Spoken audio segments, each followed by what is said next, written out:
These are 900 handmade Minecraft blocks made out of paper. And today, I'm gonna take Steve on an adventure and build the end dimension so that once it's complete, we can fight the final boss in Minecraft. Let's do this. Now, once Steve gets some amazing materials, builds a sick house, and has some weapons, every Minecrafter knows that it's time to prove your skills and fight the Ender Dragon.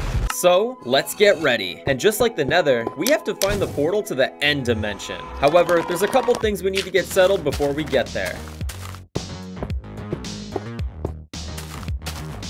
First things first, we gotta find some Endermen in the wild. These tall gentlemen are long, almost pitch black, and hate it when you stare at them. So much so that they will chase you down whenever you sneak a peek. However, if you look at the Gyat and below, they don't even care no mo. Now, the only reason we need to approach these tall men is for one thing: their balls. Yeah, I wish I was kidding. They're actually called Ender Pearls, and you can throw them to teleport. Time to get 12 more. After that, using some of Steve's stash, we can use this blaze rod he got from the Nether and get ready to craft a really important item for the end portal: the Eye of Ender. This we have to make 12 of to put inside the end portal and use them to activate it. But you know what I find kind of funny? Is that Steve uses balls and rods to beat the game. Once we have everything, it's time to throw these special eyes in the sky and find the dungeon with the portal. What? I'm just fishing. Now, as soon as Steve starts digging down in that exact spot where the eye landed, we can now start to make the stronghold. As you can see, I've made over 180 stone bricks for this section alone. I really wanted to get this entire room looking exactly like the game. And if you look closer, I not only used stone bricks, but mossy and cracked bricks as well. After the base, I upped the sides a bit and added some lava to the entrance. And now it's time for the portal. I custom made these portal frame blocks and they look awesome. I even made 3D Eyes of Ender so you can attach them right into the middle of the block. Once 12 of them are put together like this, now I place these stone brick stairs and build up to set the portal. Okay, so as soon as we complete that step, there are only two more things to do here. Number one, we have to add lava beneath the portal. And lastly, to fill this hole here, I made a custom silverfish spawner. Both of these took way too long to do and made me panic a little bit, but they truly finished the Minecraft stronghold. Dang, this thing is sick. All right, Steve, are you ready to put the final Eye of Ender in the hole? 3, 2, 1, boom! Whoa, it looks like space in there. Okay, Steve, are you ready to jump in? No, life's not fair, buddy. Wait, where did he go?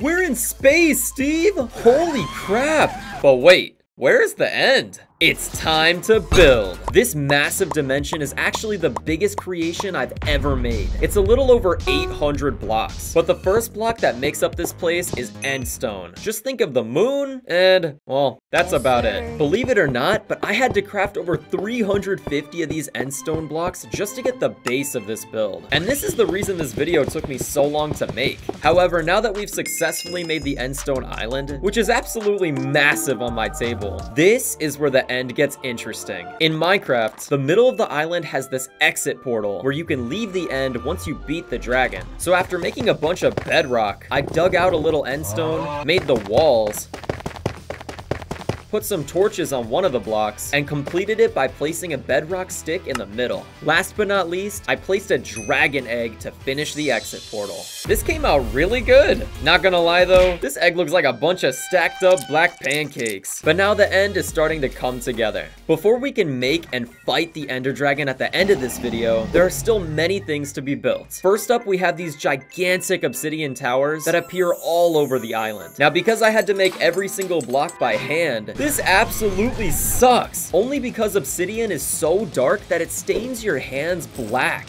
However, that didn't stop me from making over 250 of them. Once crafted, I began connecting them in 3x3 chunks. With this little bottom bun, you essentially just make a whole bunch of these and stack them on top of each other until they're 10 inches tall. This is huge! And you know what's freaking nuts? I need 2 more of them. Cue the music.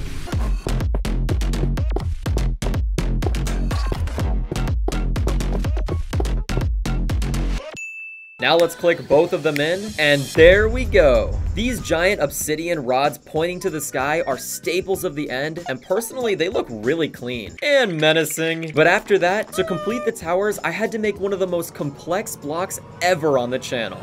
End crystals. You don't even want to know how I built these. But basically, they have an outer shell, some weird power nut in the middle, and float or levitate on this bedrock base. Since we have 3 main obsidian towers, I had to make 3 of these crystals. How much should I suffer making this video? Please smash like for my pain. Anyways, the only job of these crystals is to heal the Ender Dragon while you fight him. This dragon needs his juice. But before we build the dragon, there are other creatures that fill this land. The Endermen. Now previously we had to kill these guys for their ender balls, but now we get to craft a bunch of them and give them a home. To craft these guys, first you cut everything out, fold these long limbs with a folding device, and once all the parts are laid out, grip the glue and make this paper into a man. I also put magnets in both of his arms and some loose ones in his legs. This way he stands up on any blocks and he won't fall over. Now repeat that a couple times and voila! Now our guy here has the boys to chill with. Not only does this liven up the moon, but these guys can also hold random blocks in their hands as well. That's what's up. I'm gonna name this guy Colin B. Comment Colin B in the comments if you made it this far. By the way, if you want to make your own blocks and creatures out of paper, check my website in the link below to find free templates and a place where you can buy plastic magnetic blocks as well. But for now, let's move on to what you've all been waiting for. The Ender Dragon. Not only is this the last thing you have to build for the end, but it took 7 pages to fully print. That's because this monster is 7 blocks long. Even simply cutting took a while to do. I mean, just look at all these parts. But I just kept grinding, folding, gluing, and now everything is assembled and laid out for me to connect. Honestly, this was pretty fun to make, even considering that it's the biggest mob in the entire game. But before I show you this beast, ladies and gentlemen, watch me turn this egg into the Ender Dragon. Seriously, this is so awesome. He's huge, his legs are magnetic, and finally, he's the last thing Steve needs to defeat before he can return to the overworld. Here we go, people. 3, 2, 1, fight! Hey, Steve! The first step towards defeating the Ender Dragon is building up those pillars and taking out those end crystals. Once all the crystals are destroyed, the next step is to start hurting the dragon. Now, normally people would shoot him with a bow in the sky and then hit him with a sword when he gets low. But Steve, I have a better method. Beds! Believe it or not, you can't actually sleep on beds in the end, because if you try, it explodes. However, in our situation, this is an easy way to defeat the Ender Dragon. So Steve, when he dives, explode the beds. Go, go, go! That's 1, 2, 3. Let's go!